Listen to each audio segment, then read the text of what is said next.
زهقنا من الوقفة وعمايل الحلويات طول شهر رمضان. هنعمل النهاردة أسرع حلويات بلفة جلاش متقطعة عندنا ومش عارفين نعمل بيها ايه. هنجيب لفة جلاش المتقطعة متكسرة، وهنبدأ بقى كده نلفها زي ما هي ملفوفة ونقطعها كده بالسكينة تقطيعات زي ما انتوا شفتوا، سميكة شوية او عريضة. وبعدين ندهن اي صينية عندنا، ندهنها دهنة سمنة كويس قوي، وننزل بنص كمية الجلاش اللي عندنا. المهم ان احنا نفرفطه كده او نبعد كل واحدة عن بعضها.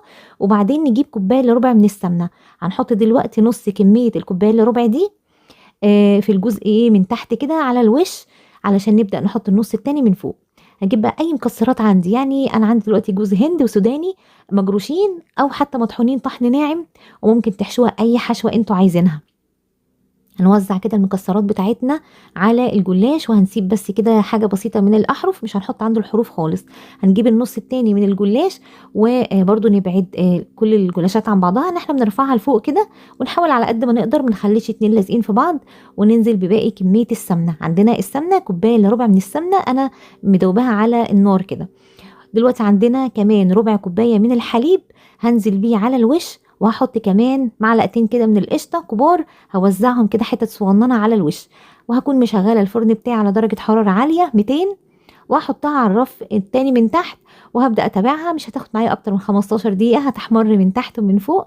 هسقيها بالشربات اللي كنت عملته معاكم اول رمضان كده، اللي هو الشربات التقيل، وهنسقيها كويس جدا. وبعد كده هقلبها بقى كده، واحط عليها مكسرات من تحت علشان يبقى شكلها مستوي. وهغطيها لو انا عايزاها طريه، ولكن هي طبعا طريه جدا وجميله ومورقه وهشه وطعمها حلو وسكرها مظبوط على الاخر.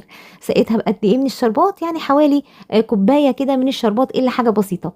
وبعد كده اخر النهار بقى بعد الفطار بدات اقطعها بقى قطع.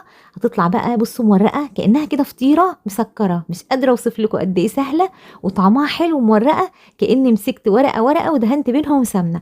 ان شاء الله باذن الله لما تجربوها انا متاكده ان انتوا هتعملوها وبسرعه، يعني هتخلص معاكم، وكمان طعمها يعجبكم بجد.